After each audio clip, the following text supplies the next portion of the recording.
Buenas noches, mis hermanas y hermanos en Cristo. Aquí estamos en la casa de Dios y aquí tenemos los servicios todos los domingos a las 1 p.m. y los estudios bíblicos los jueves a las 7 p.m. Vengan todos a adorarle a Dios en espíritu y en verdad. Y todos los días yo me levanto a las 1:30 de la mañana para preparar un mensaje y lo envío a las 3 de la mañana de lunes a viernes. Y el título de hoy se llama Era necesario pasar por Samaria. Los samaritanos en tiempos de Jesús comenzaron como una raza de personas en el Antiguo Testamento, formada después de que el rey asirio tomó la mayor parte de la nación de Israel en el exilio. Se revolvió lo que entonces era la ciudad capital. La relación con los judíos, los samaritanios, todavía estaban en la tierra cuando los judíos regresaron de su cautiverio y fueron rechazados, porque no eran considerados verdaderos judíos. Los samaritanios querían ayudar a reconstruir el templo en Jerusalén, pero los judíos no querían su ayuda. Luego los samaritanios trataron de detener a los judíos en la reconstrucción del templo. Cuando no tuvieron éxito, construyeron su propio templo en el monte Gerizim. Este fue el comienzo de la animosidad entre los dos grupos, que continuó hasta el tiempo de Jesús. Las creencias. Al igual que los judíos, los samaritanios creyeron en el Dios de Abraham, Isaac y Jacob. Sin embargo, se creían que el monte Gerizim era el único lugar de sacrificio y culto, en oposición al templo en Jerusalén. No creían en todo el Antiguo Testamento, solo en los primeros 5 libros. En el libro de Génesis, Éxodo, Levítico, Números y Deuteronomio. Estas creencias separaron aún más a los samaritanios de sus vecinos judíos. Jesús tenía una actitud hacia los samaritanios diferente de la mayoría de los judíos. No los despreciaba. En vez de eso, se acercó a ellos. Él sanó a un samaritano leproso cuando un pueblo samaritano se negó a darle la buenaventurada. Jesús no permitió que sus discípulos ordenaran su destrucción. Una de las palabras más famosas narra la historia de un buen samaritano que ayudó a un judío que lo necesitaba. Cuando Jesús empezó a viajar a su manera por Samaria, pudo hablar con la mujer junto al pozo. Como resultado, ella y mucha gente del pueblo creyeron en él como el Mesías. Después de la resurrección de Jesús, él instruyó a sus apóstoles para predicar el evangelio en Samaria, y lo hicieron. Los líderes judíos persiguieron la iglesia en sus inicios, capturando a los cristianos, ya sea arrestándolos o matándolos. Debido a esto, los apóstoles se dispersaron por toda Judea y Samaria. La presencia de los apóstoles en Samaria dio lugar a más conversos samaritanios que construyeron iglesias cristianas en su tierra de Israel. Samaria con los extranjeros que eventualmente se casaron con los judíos que se quedaron en la tierra. Como resultado, sus hijos eran solo mitad judíos. Estos medio judíos llegaron a ser conocidos como samaritanos. Para que el que siembra goce juntamente con la que ciega, siguiendo con la misma instrucción que el Señor describe la verdadera de las distintas etapas.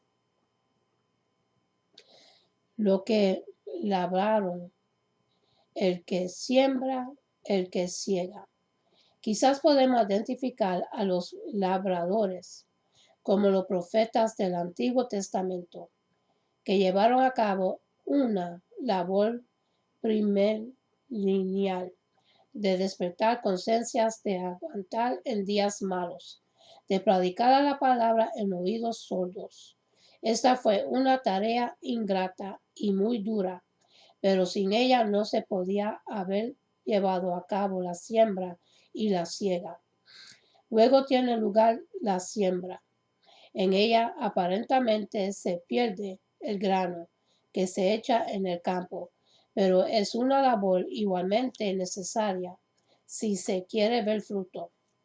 Por último llega la siega, cuando se recoge fruto para vida eterna, y esto compensa todos los esfuerzos anteriores. Ahora bien, aunque hay varias etapas, se subraya la unidad del proceso total, de tal manera que no solo reciben recompensas los que ciegan, sino que el que siembra goza juntamente con el que ciega. Por otro lado, tal como el Señor lo expuso, se apunta otro principio importante, que es el día de la colaboración. Unos prepararon el terreno, otros sembraron y finalmente otros cegaron. Cada uno de nosotros tenemos una parte que hacer en la obra de Dios. No competimos, sino que debemos colaborar y trabajar unidos. Por todo esto, si alguno es fiel, la obra sufriría pérdida, porque nadie tiene exactamente las mismas oportunidades y dones que otro. Y muchos de los samaritanios de aquella ciudad creyeron por la palabra de la mujer. El Señor había sembrado la palabra en la mujer samaritana y ahora los apóstoles se tenían que preparar ahora recoger el fruto de una multitud de samaritanios que llegaron a creer en el Señor por medio del testimonio de ella. Y no solo esto, sino que probablemente también podemos establecer una conexión entre este incidente y la obra que Felipe el evangelista llevó a cabo entre los samaritanios algunos años después, y que encontramos relata en el libro de Hechos de los Apóstoles, Hechos capítulo 8, versículos 5 hasta el 8. En ese caso, Felipe cegó donde Jesús había sembrado. Cuán amplio radio de acción puede ser alcanzado por un pequeño fuego. Por lo tanto, vemos que la obra entre los samaritanios tuvo una amplia proyección. Pero no olvidemos que Dios usó para su comienzo a una mujer inmoral y seguramente despreciada por sus propios cuidados. De esa manera vemos una vez más que Dios se complace en usar instrumentos débiles para llevar a cabo su obra. Con frecuencia muchos de nosotros somos tentados a pensar que para comenzar una gran obra es necesario hacer un importante despliegue de medios en periódicos, televisión, actos públicos sofisticados, invitación a las personalidades de la ciudad. Pero Jesús buscó una conversión personal con alguien insignificante, sin reverencia social, y este fue precisamente el comienzo de su gran movimiento espiritual entre los samaritanos. Cuando tenemos que aprender de todo esto. Y decía a la mujer, ya no creemos solamente por tu dicho, porque nosotros mismos hemos oído y sabemos. No cabe duda de que el testimonio de la mujer resultó muy impactante a todas las personas que le conocían en su ciudad.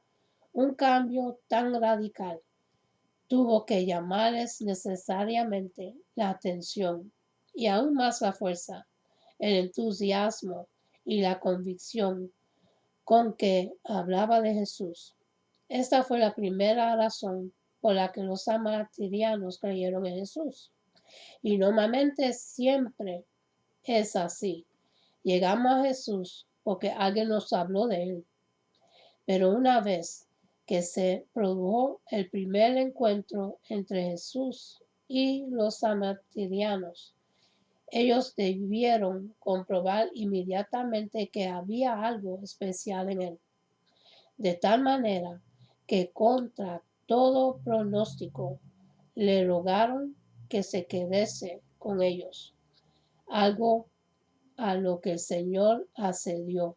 Esto era algo insólito, puesto que, como ya vimos al comienzo del capítulo, los judíos y los samaritanios no se trataban entre sí. Fue entonces cuando ellos pudieron conocer personalmente a Jesús y en su propio análisis llegaron a la conclusión de que Él era el Salvador del mundo, el Cristo, y quisieron dejar claro que aunque inicialmente se habían acercado a Él por el testimonio de la mujer, finalmente llegaron a creer porque ellos mismos habían oído a Jesús personalmente, y cada hombre debe llegar también a su propio encuentro personal con Él. Nuestra fe no puede estar puesta en lo que otros nos han dicho de Él, sino en la palabra de Él.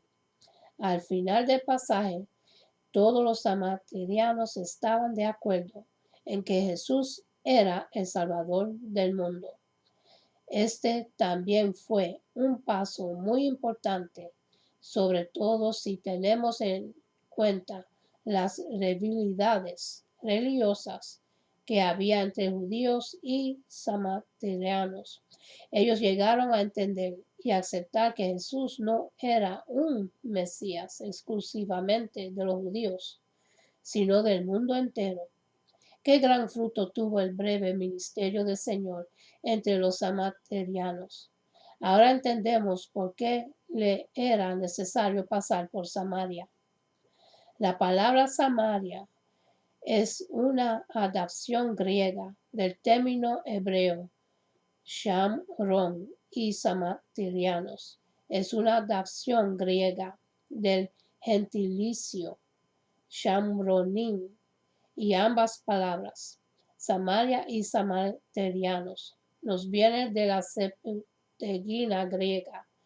El gentilicio Shamronim significa originalmente perteneces al clan de Shemel, pero con el tiempo vino a santificar habitantes de la región Shomron, y Shemel fue el hombre que le puso su propio nombre a esa región, al norte de la tierra de Israel.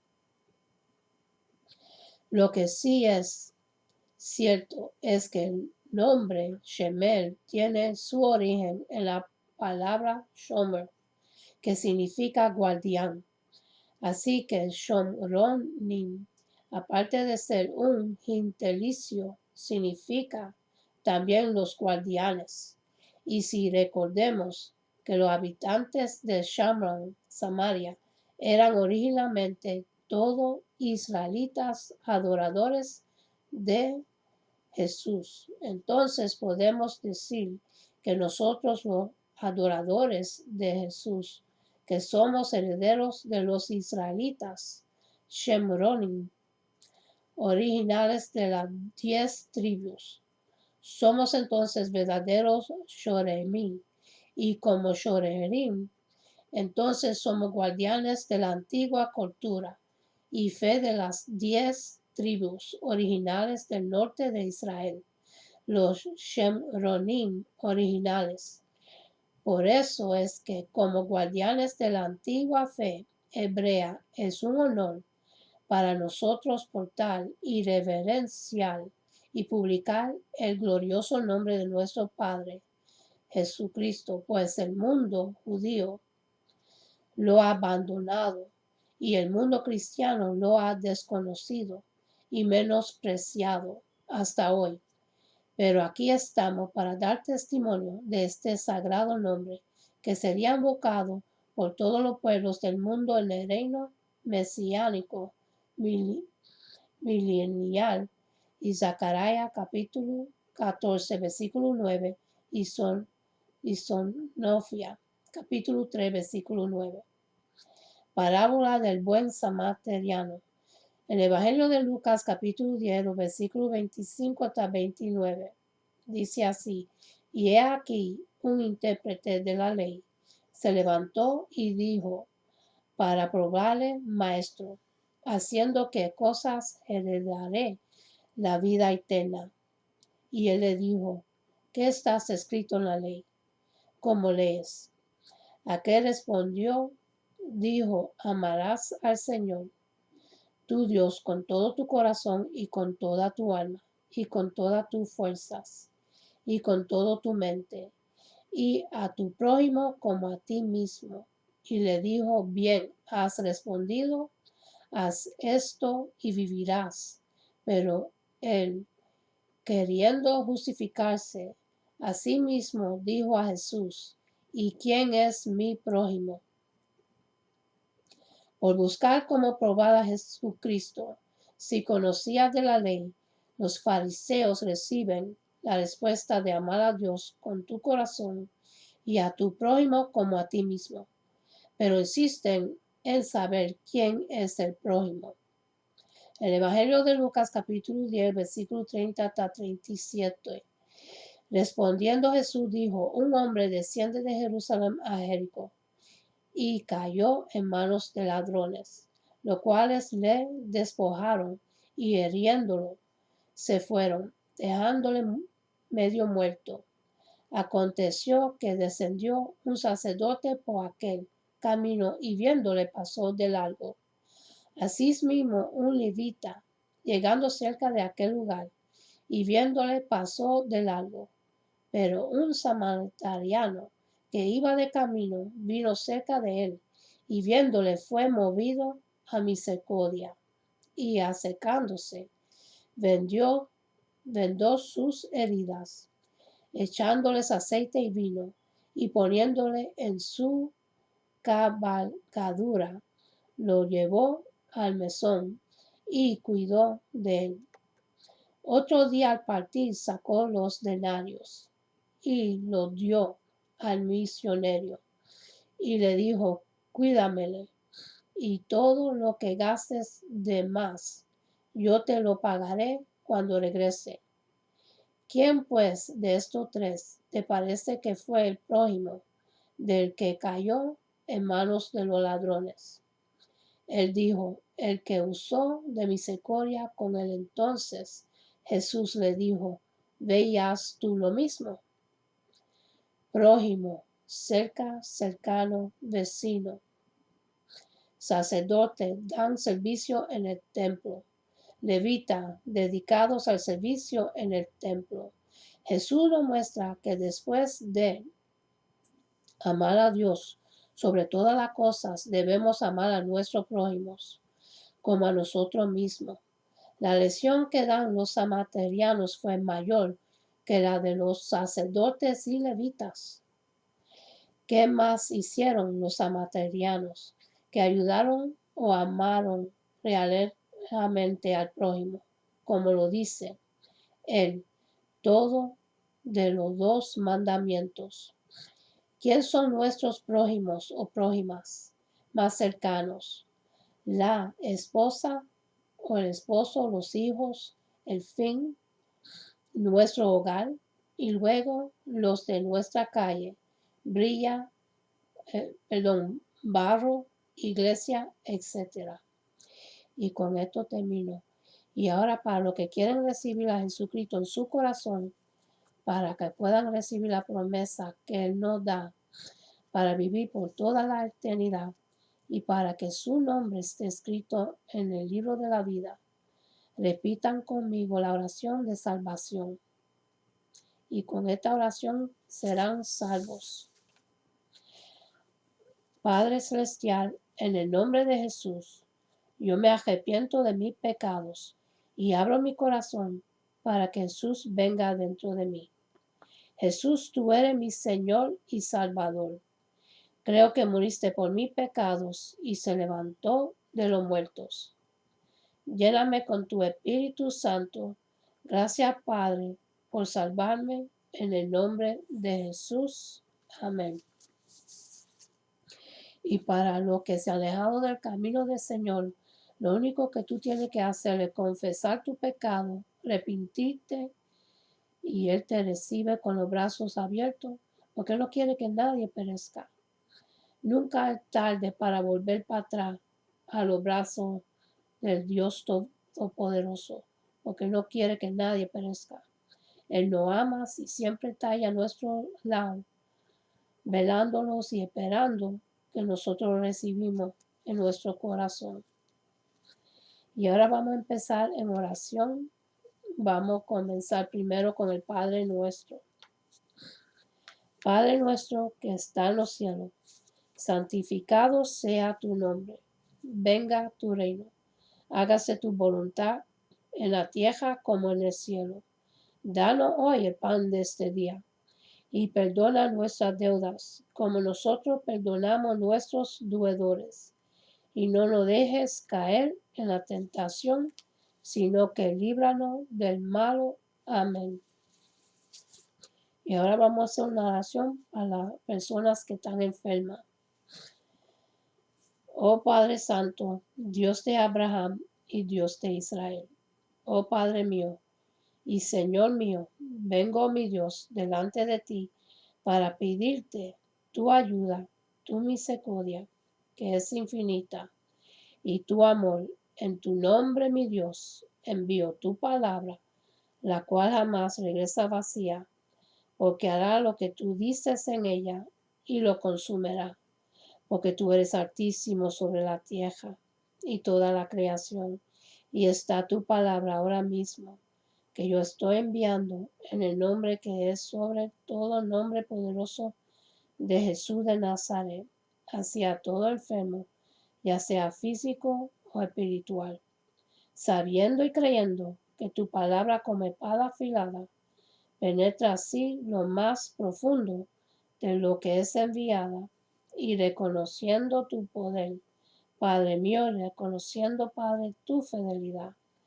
para que cada enfermo en este mundo sea sanado, sea restaurado.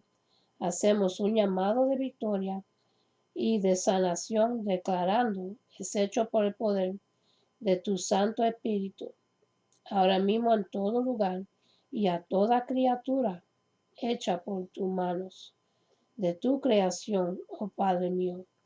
Declaramos sanidad, Padre Santo, en el nombre de Jesús de Nazaret. Amén y amén. Unánimos los amados en esta oración. La unión hace fuerza y es poderosa, dándole gracias al Padre, porque escucha siempre nuestras oraciones. Amén. Y ahora vamos a hacer una oración para dos babies, uno que se llama Ryder y el otro que se llama Max. Dios mío, pon tu mano sobre ellos. Sánalo completamente, Padre Santo. Sana los órganos de su cuerpo, que ellos queden sanos y restaurados. Lo pido en el nombre de Jesús. Amén. También, mi Dios, te presento la sobrina de Jacob. Señor, pon tu mano en ella. Sánale a ella, Dios mío, todos los órganos de su cuerpo. Y restaurale los vocales para que ella pueda hablar claramente. Lo pido en el nombre de Jesús. Amén. Y ahora vamos a hacer una oración para los matrimonios que están en conflicto. Señor, tú sabes quiénes son. Pon tu mano en ellos, Padre. Dale esa paz que sobrepasa todo entendimiento y ese amor profundo, agape que tú nos das, Señor. Sana en los corazones de ellos, Padre. Que ellos vuelvan a enamorarse de nuevo más profundo y más fuerte que cuando primero se conocieron. Y también, mi Dios, que se apoyen uno al otro, que puedan hablarse bien y comunicarse bien uno al otro. También, Señor, le pido por los hijos de ellos, porque los hijos sufren al ver los padres en conflicto. Sana en los corazones de los hijos también. Y sean unidos, Padre, que sean una familia unida, como Dios manda, llena del amor, del gozo y de la paz que sobrepasa todo entendimiento y la bendición tuya. Lo pido en el nombre de Jesús. Amén. Y ahora vamos a hacer una oración para las personas que están en la esclavitud de droga y alcohol, que es un vicio horrible y terrible de fuerte. Y esta situación pasa en todos los países del mundo. Señor, pon tu mano en ellos, Padre. Ten misericordia sobre ellos. Tú eres Dios Todopoderoso, no hay nada imposible para ti, mi Dios. Romper las cadenas, la adicción de la droga y alcohol, Padre Santo. Sánalo, Dios mío. Restaura los órganos de su cuerpo y restauralo. Son personas que han sufrido en su vida, Padre, y buscando refugio en el mal camino, donde no hay ayuda, Dios mío. Ayúdalo y rómpele las cadenas de esta esclavitud de droga y alcohol. Libéralo, Padre Santo, que queden completamente libres, porque solo tú lo haces libre, y que queden sanos. Lo pido en el nombre de Jesús. Amén. También, mi Dios, te presento a las personas que son inocentes y se encuentran en la cárcel. Hay personas que están ahí injustamente, mi Dios, y son inocentes. Abre las puertas de las sendas de la cárcel, como recita Pablo y Silas en la Escritura. Libéralo, mi Dios, que solo tú nos haces libre. Y ayúdalo, Padre, que puedan regresar en sus familias y en sus hogares. Lo pido en el nombre de Jesús. Amén. Y ahora vamos a hacer una oración que Jehová se lo dio a Aarón y a Moisés cuando estaban en el desierto. Y esto es para la bendición de su pueblo, para cada uno de ustedes, mis hermanos. Y esto se lo dio Jehová, un Dios poderoso, el Padre, nuestro Padre celestial en el cielo.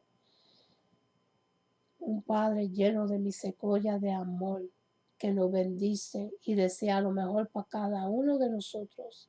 Y debiéramos darle la gracia a Él por todo lo que Él nos da, porque Él es el que hace todo posible. Y Él es el que nos mantiene y nos ayuda. Y Él está disponible con nosotros. Busquemos de Dios, que eso es lo mejor que hay. Él es lo mejor que hay. Y esta oración se consigue en el libro de Números, capítulo 6, los versículos 24 hasta el 26. Y dice así: Jehová te bendiga y te guarde. Jehová haga resplandecer su rostro sobre ti y tenga de ti misericordia. Jehová hace sobre ti su rostro y ponga en ti paz. Así es nuestro Dios, es lo que desea lo mejor por cada uno de sus hijos, por cada uno de su creación. Busquemos de Él antes que sea muy tarde. Búsquenlo a Él ahora cuando se puede. Y con esto termino. Hasta la próxima. Que Dios me lo bendiga, me lo guarde. Amén.